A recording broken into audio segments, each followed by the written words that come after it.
So, hello dear learners, welcome to this new video of the welding series.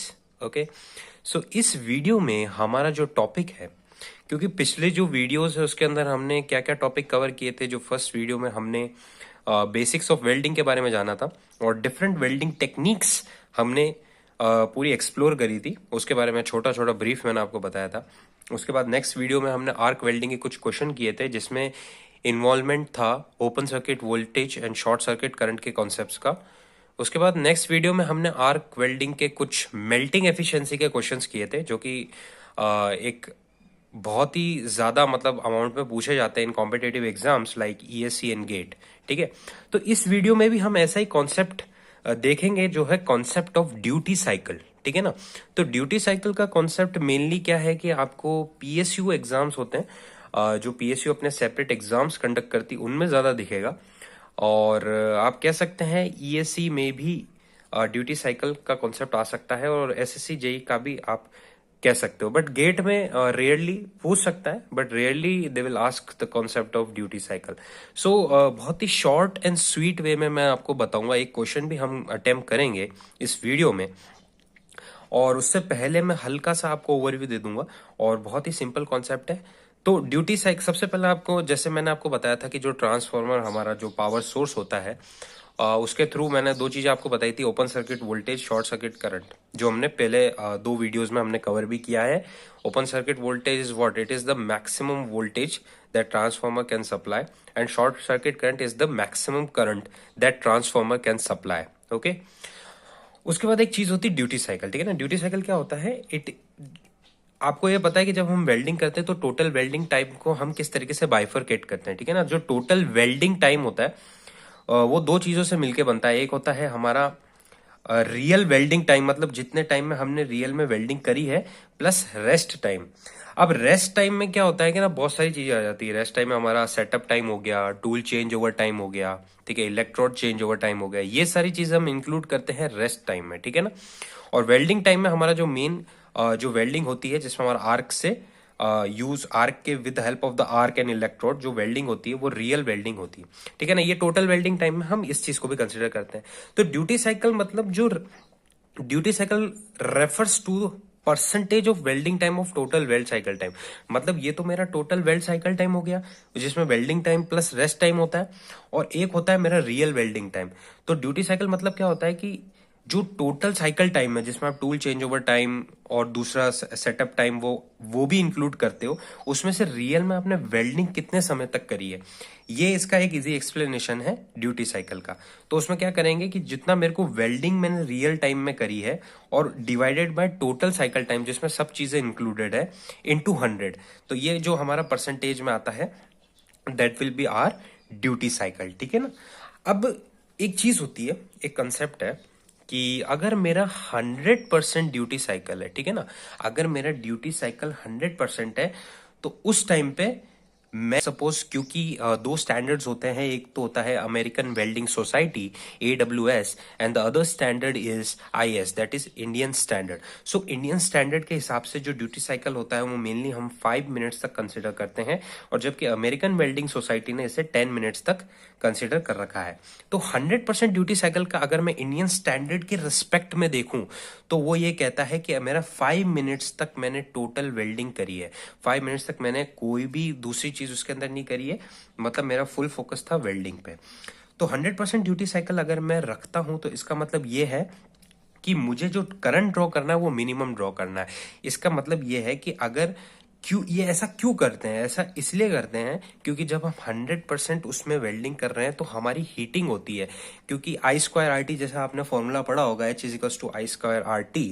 तो जितने ज्यादा time तक हम वेल्डिंग करेंगे, तो उतना ही हमको थोड़ा सा करंट कम करना पड़ेगा to make the heating constant, मतलब वो हीटिंग ज्यादा ना हो जाए। एक लिमिट से ज्यादा हो गया तो हमारा बर्न हो सकता है, हमारा आग लग सकती है इन द ट्रांसफॉर्मर, और दूसरे जो इक्विपमेंट्स है वो फेलियर हो सकता है। तो उसको अवॉइड करने के लिए अगर हम 100% ड्यूटी साइकिल, मतलब ओवरऑल 5 मिनट्स तक हम वेल्डिंग कर रहे हैं अकॉर्डिंग टू इंडियन स्टैंडर्ड, तो हमको जो करंट है वो मिनिमम ड्रॉ करना है। तो इसके लिए आपने एक चीज पढ़ी होगी, I²RT, H=I²RT, जो स्टैंडर्ड फॉर्मूला है, हम काफी समय से पढ़ते हैं। तो उसके अंदर क्या होता है कि जो हमारा रेजिस्टेंस है दैट विल बी कांस्टेंट, तो रेजिस्टेंस तो हमारा कांस्टेंट होगा, तो बचा क्या, आई स्क्वायर टी। तो जो टी होता है that will be our duty cycle time, इसको टाइम में हम विद टाइम रेफरेंस हम ड्यूटी साइकिल को कंसिडर करते हैं, that will be our constant. तो आप इसको ध्यान रखिएगा, I square D is equals to constant, ये हमारा फॉर्मूला होता है ड्यूटी साइकिल में, और इसको आप क्वेश्चन में यूज ले सकते हैं। ठीक है, ये भी एक चीज होती है, I square R is equals to D R, क्योंकि ये कांस्टेंट है, तो जब हम 100% ड्यूटी साइकिल के रेस्पेक्ट में देखेंगे तो हम ये फॉर्मूला यूज कर सकते हैं, और ये फॉर्मूला जनरल है, ये फॉर्मूला आप हर जगह अप्लाई कर सकते हैं। Let's suppose if the examiner will ask you about 60% duty cycle, तो 60% आप ड्यूटी साइकिल कंसिडर करके उसके हिसाब से उसमें करंट कितना ड्रॉ होगा वो कैलकुलेट कर सकते हैं। तो ये मैंने एक स्टैंडर्ड 100% ड्यूटी साइकिल के हिसाब से कैलकुलेट किया है, ठीक है ना। तो अब क्वेश्चन एक सॉल्व करते हैं। एक क्वेश्चन है कि what is the maximum output current that can be drawn at 100% duty cycle from a welding power source rated at 600 ampere at 60% duty cycle. ठीक है, तो ये हमारा क्वेश्चन है। तो इसमें ये पूछ रहा है कि आउटपुट करंट कितना ड्रॉ कर सकते हैं एट 100% ड्यूटी साइकिल। तो जब हमको 100% ड्यूटी साइकिल क्वेश्चन में दे रखा है, so we can easily apply this formula, ये फॉर्मूला हम अप्लाई कर सकते हैं। तो मैं डायरेक्टली ये फॉर्मूला अप्लाई करता हूं, जिसमें है I R square D R is equals to I square at 100% duty cycle and D at 100% duty cycle. I is R current, तो करंट है हमारा एट 100% ड्यूटी साइकिल, और ये जो है ये हमारा रिकॉर्ड। अब हमको गिवन क्या है, हमको गिवन है कि welding power source rated at 600 ampere at 60% duty cycle, मतलब 600 एम्पियर मेरा जो करंट है और ड्यूटी साइकिल मेरा कितना 60%, that means we can take it as 0.6, ठीक है। और is equals to I square at 100% duty cycle, that means current at 100% duty cycle into जो हमारा ड्यूटी साइकिल है वो कितना है 100%, तो 100% ड्यूटी साइकिल का मतलब क्या हुआ, we can take it as 1, okay. तो अब हमको क्या करना है, हमको simply current at 100% duty cycle अगर कैलकुलेट करना है तो अंडर रूट 600 का स्क्वायर इंटू 0.6, ठीक है, ये हमारा आंसर आ जाएगा एम्पियर में।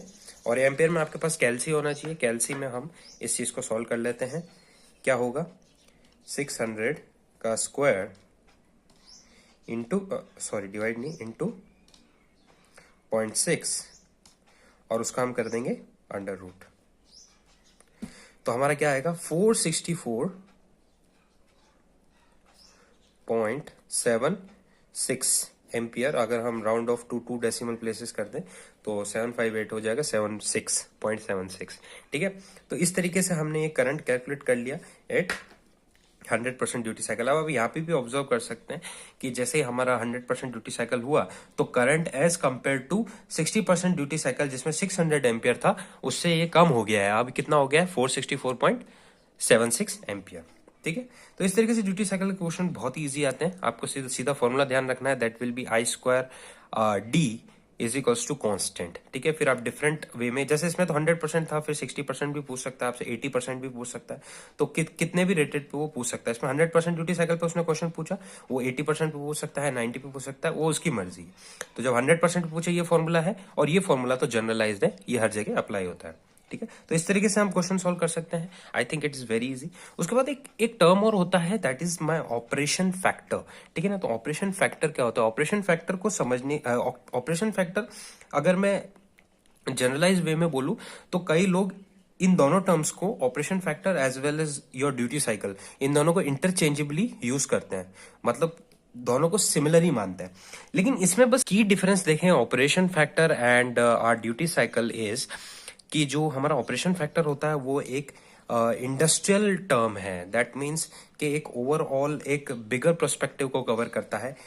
इसका अगर मैं एग्जांपल दूं तो जैसे हम ड्यूटी साइकिल की बात करें इंडियन स्टैंडर्ड टाइम के हिसाब से, तो जैसे मेरी टोटल मेरा इफेक्टिव वेल्डिंग टाइम है 2 मिनट्स और मेरा ओवरऑल वेल्डिंग टाइम है 5 मिनट्स। तो जब मैं ड्यूटी साइकिल कैलकुलेट करूंगा तो 2 divide by 5 into 100 that will B 40%, तो 40% मेरा ड्यूटी साइकिल हो गया।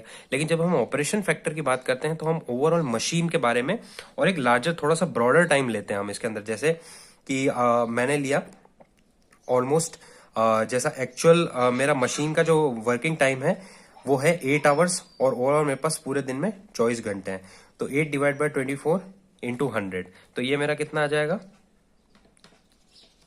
33.33%। जैसे हम ड्यूटी साइकिल मेनली वेल्डिंग के लिए यूज लेते हैं, वेल्डिंग के लिए ये टर्म है, उसी तरीके से जो हमारा ऑपरेशन फैक्टर है वो हम यूज लेते हैं इंडस्ट्रियल, कोई भी मशीन हो सकती है उसके लिए हम ऑपरेशन फैक्टर यूज ले सकते हैं। तो it is a very broader term. ठीक है, तो ये डिफरेंस था, otherwise formula is almost same. ठीक है ना, फॉर्मूला हमारा सिमिलर है, तो ये इंटरचेंजेबली भी यूज होता है। तो इस तरीके से हमने ड्यूटी साइकिल आई थिंक आपको समझ आया होगा।